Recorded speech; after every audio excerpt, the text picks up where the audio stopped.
લોકસભાની ચૂંટણીને લઈને મોટા સમાચાર। સુરતમાં કોંગ્રેસમાંથી ઉમેદવારી કરનારા નિલેશ કુંભાણી કેસરિયા કરશે। આ સપ્તાહના અંતમાં કે ત્યારબાદ નિલેશ કુંભાણી ભાજપમાં જોડાઈ શકે છે। કુંભાણીને આવકારવા ભાજપની તૈયારી પૂર્ણ થઈ ગઈ।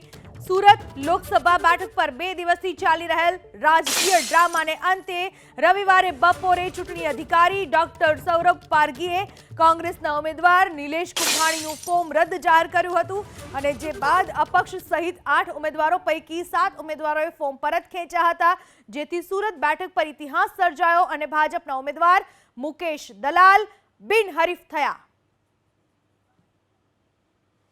ગઈકાલે જોરદાર રાજકીય ડ્રામા રચાઈ ચૂક્યો હતો અને આ ડ્રામાના અંતે મુકેશ દલાલ બિનહરીફ થયા અને સાંસદ તરીકેનો સર્ટિફિકેટ પણ એમને આપી દેવામાં આવ્યું અને સીઆર પાટીલ સાથે પણ તેમણે તાત્કાલિક મુલાકાત કરી લીધી હતી। જે ઉમેદવારો હતા નિલેશ કુંભાણી સહિતના ઉમેદવારોનું કેટલાકનું ફોર્મ અમાન્ય રહ્યું હતું, બાકીના જેમના ફોર્મ માન્ય રહ્યા હતા એ બધા જ ઉમેદવારોએ પોતાના ફોર્મ પરત ખેંચી લીધા હતા।